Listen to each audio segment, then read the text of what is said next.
Ya, selamat siang sahabat, jumpa kembali bersama saya Tika Amsar dalam Breaking News. Update COVID-19 Jatim News Today yang juga disiarkan serentak di Radio Asosiasi Lembaga Penyiaran Publik Lokal Jawa Timur. Disiarkan oleh Suara Sidoarjo, Persada Kabupaten Blitar, Pradia Suara Tuban, Ralita Pamekasan, Mahardika Kota Blitar, Ersal Nganjuk, Suara Madiun, dan Suara Gresik. Rangkuman kabar update penanganan COVID-19 untuk regional Jawa Timur segera sahabat simak dalam Update COVID-19. Update COVID-19. Ya, sahabat, di edisi kali ini di hari Jumat 1 Mei 2020 kita awali untuk Breaking News Update COVID-19 dari laporan reporter Suara Sidoarjo ada Billy Patopoy yang mengabarkan bahwa hari ketiga PSBB banyak warga yang dirikan penyekatan di pintu masuk desa maupun perumahan. Pembatasan sosial berskala besar atau PSBB di Kabupaten Sidoarjo telah memasuki hari ketiga pada Kamis 30 April 2020. Dengan masifnya himbauan yang telah diberikan oleh petugas, ternyata juga mendapatkan perhatian khusus dari masyarakat. Selain kondisi jalan yang sebagian sudah mulai terlihat sepi dari para pengendara atau warga yang sudah memakai masker saat keluar rumah, terlihat dari beberapa ruas gang atau jalan desa maupun perumahan di Kabupaten Sidoarjo terlihat sudah diamankan oleh para relawan maupun warga desa yang memberikan pengamanan di portal masing-masing. Kombes Pol Sumarji, Kapolresta Sidoarjo, saat ditemui setelah memberangkatkan 1.000 bantuan sosial dampak COVID-19 di Mapolresta Sidoarjo pada Kamis pagi juga memberikan apresiasinya kepada masyarakat. Kapolresta bilang, masyarakat sudah banyak yang patuh. Meskipun masih ada beberapa yang melanggar, tetapi merupakan tanggung jawab dari instansi terkait sebagai pelaksana untuk tetap memberikan edukasi. Di hari ketiga pelaksanaan PSBB, tentu ada beberapa hal yang perlu saya sampaikan kepada masyarakat. Yang perlu kita apresiasi di Sidoarjo, peran serta dari warga masyarakat ataupun relawan di tingkat-tingkat RT untuk mengamankan gang-gangnya, mengamankan desa-desanya, ini cukup luar biasa antusiasnya. Kenapa demikian? Saya cek sendiri dan saya lihat sendiri, saya tanya, kepedulian itulah yang saya salut dan saya bangga kepada masyarakat Sidoarjo. Kalau malam bisa dilihat, begitu jam 21.00 pada saat diberlakukan jam malam, maka sudah banyak bermunculan di gang-gang para relawan ataupun warga desa, entah itu Karang Taruna ataupun apa namanya, itu menggunakan atribut, entah itu keplek atau itu pakai rompi dan jaket yang sama mengamankan kampungnya. Itu yang luar biasa. Terlihat di beberapa titik wilayah Kabupaten Sidoarjo, banyak masyarakat yang bekerja sama dengan Babin Kamtipmas serta Babinsa ikut mendirikan checkpoint mandiri. Bahkan warga luar desa atau perumahan akan didata terlebih dahulu sebelum memasuki pemukiman masyarakat. Demikian saya Billy Patopoy, Suara Sidoarjo. Ya, masih dilaporkan dari Suara Sidoarjo, kali ini ke reporter Diding Yunarto yang mengabarkan bahwa ada penurunan mobilitas warga di hari ketiga pelaksanaan PSBB Surabaya, Gresik, dan Sidoarjo.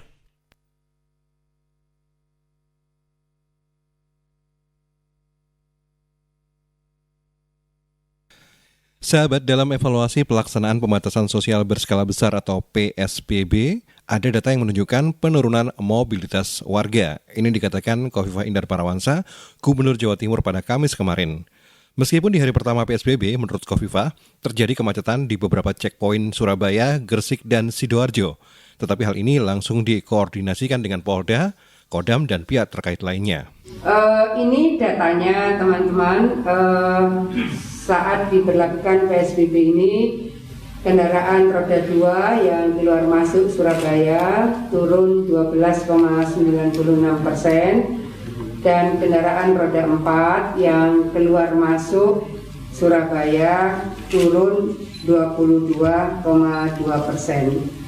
Nah, berikutnya kita bisa melihat ini juga ada kaitan erat dengan larangan mudik, bahwa penumpang yang turun di stasiun kereta api turun 95%, bandara 100% karena memang tidak ada penerbangan domestik kecuali kaitan dengan logistik. Dan pelabuhan juga turun 99%. Jadi saat PSBB diberlakukan, baik itu kapal-kapal dari pulau-pulau yang akan ke area PSBB, berarti ke Gresik maupun ke Surabaya, mereka tidak lagi menjual tiket dari pelabuhan asal. Diharapkan mobilitas warga terutama yang beraktivitas di luar semakin turun karena tujuan utama dari PSBB adalah pembatasan kegiatan untuk menekan penyebaran COVID-19. Sampai Kamis sore kemarin, dari data gugus tugas Pemprov Jawa Timur, jumlah total positif 951, PDP 3065, ODP 19.304, total sembuh 162. Saya Didi Gunarto, Suara Sidoarjo untuk Jatim News Today. Dari Suara Sidoarjo kita ke Mahardika FM Kota Blitar. Dilaporkan oleh reporter Kirana Ningsa bahwa Dinas Pendidikan Kota Blitar bolehkan siswa belajar di rumah teman jika terkendala HP untuk mengerjakan tugas.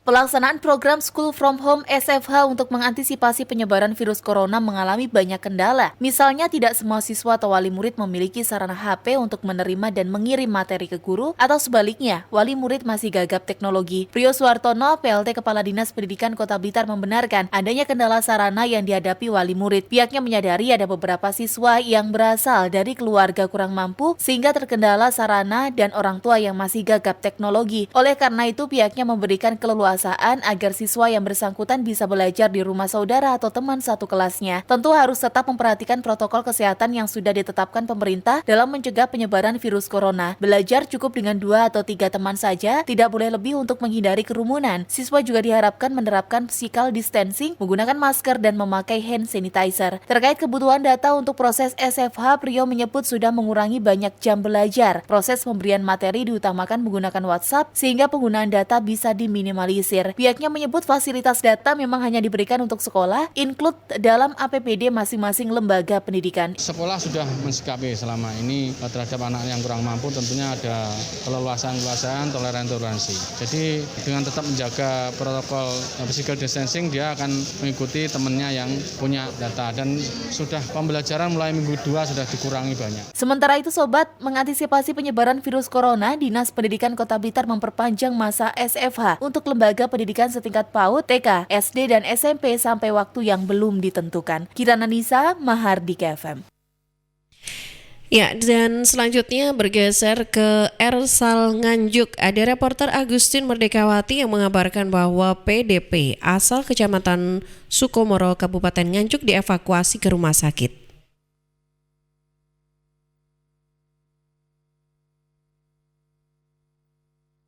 Jumlah pasien yang dirawat di Rumah Sakit Umum Daerah atau RSUD Nganjuk yang bertambah lagi, yakni perempuan 22 tahun asal Sukomoro yang dievakuasi setelah hasil rapid test reaktif atau positif COVID-19.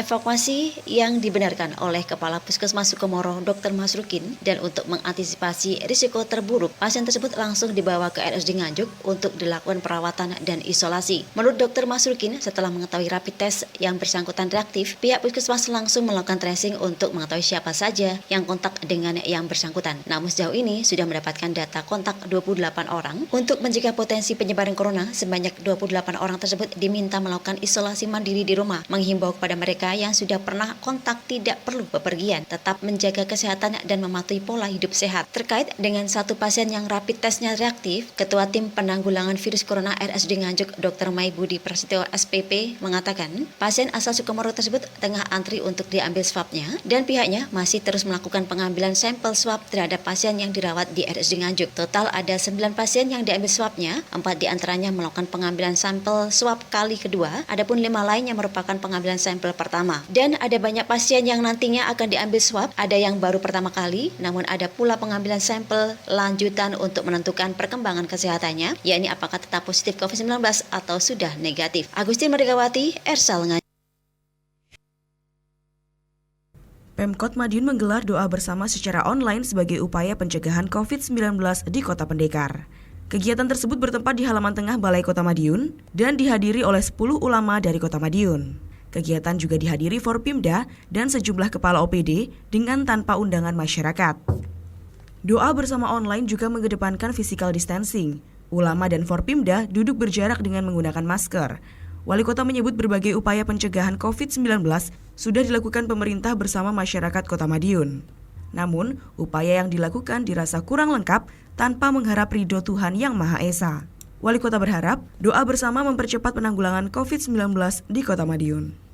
Selain itu, Wali Kota juga berharap wabah COVID-19 segera sirna dari tanah air dan Kota Madiun pada khususnya.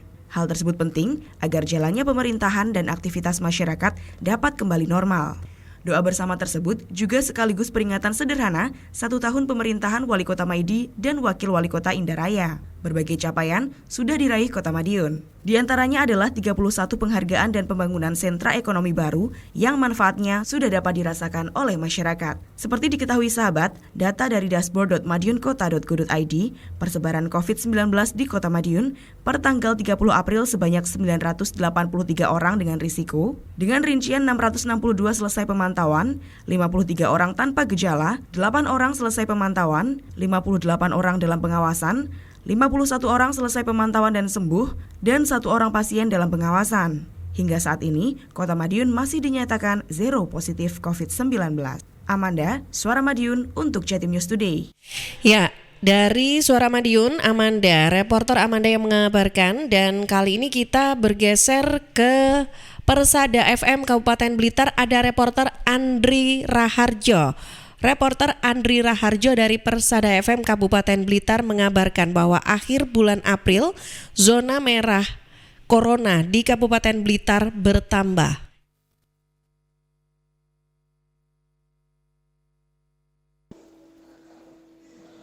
Pemerintah Kabupaten Blitar telah menetapkan Kecamatan Srengat dan Selopuro sebagai zona merah corona setelah sebelumnya ada warga setempat terkonfirmasi positif virus corona. Bupati Blitar, Dr. Andes Haji Rianto MM mengatakan berdasarkan peta sebaran coronavirus disease atau COVID-19 di wilayahnya, dari 22 kecamatan ada 7 wilayah masuk zona merah, diantaranya Srengat, Ponggok, Glegok, Kesamben, Selopuro, Wates, dan Bakung. Situasi itu, Bupati meminta tim gugus tugas tingkat desa atau kelurahan supaya memberikan sosialisasi kepada warganya agar tetap memperhatikan anjuran protokol kesehatan wabah corona. Sementara itu, sesuai laporan situasi deteksi dan kewaspadaan COVID-19 di Kabupaten Blitar pada 29 April, ada 8 kecamatan masuk zona oranye atau PDP, yaitu Wonodadi, Udan Awu, Sanan Kulon, Kademangan, Gandusari, Wulingi, Binangun, dan Panggungrejo. Sedangkan untuk zona kuning atau ODP berada di Selorjo, Doko, Garum, Talun, Kanigoro, Sutojayan, dan Wonotirto. Andri Raharjo, LPPL Radio Persada FM Kabupaten Blitar. Ya, dan selanjutnya, sahabat, kita bergeser ke Pamekasan. Ada reporter Arifin dari Ralita FM Pamekasan. Reporter Arifin mengabarkan bahwa 33 PMI Malaysia asal Pamekasan disambut Satgas COVID-19. Diimbau lakukan isolasi mandiri 14 hari.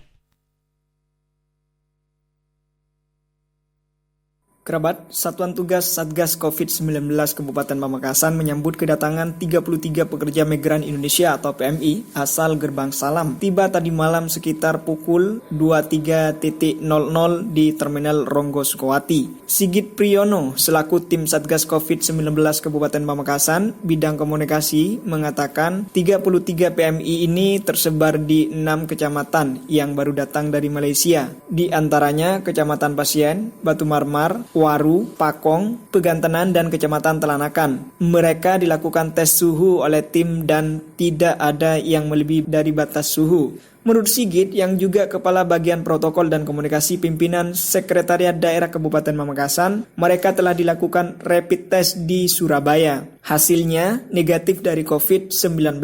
Ke-33 PMI ini telah dijemput oleh keluarganya masing-masing. Mereka diimbau untuk terlebih dahulu melakukan isolasi mandiri selama 14 hari ke depan. Ada 33 orang tersebar di 6 kecamatan. Dan tadi malam sekitar jam 10 jam 11 ya sudah diterima oleh Kapolres, kemudian Kasih Pol dan tim kewaspadaan dini kabupaten. Mereka dilaksanakan tes suhu dan alhamdulillah suhu tidak ada yang di atas batas. Kemudian dari informasi dari tim, mereka di Surabaya sudah dilaksanakan rapid test dan hasilnya semua negatif dan diimbau untuk melaksanakan isolasi mandiri di rumah masing-masing selama 14 hari. Sebagai informasi, data sebaran COVID-19 per tanggal 30 April di wilayah Kabupaten Pamekasan, pasien positif COVID bertambah 3 orang, total keseluruhan 10 orang, 2 diantaranya sembuh, 1 orang meninggal dunia. 6 orang diisolasi di RSUD Smart Pamekasan, 1 orang lainnya diisolasi di RSU Muhammad Nur. Pasien dalam pengawasan 6 orang, 2 diantaranya telah dinyatakan negatif COVID-19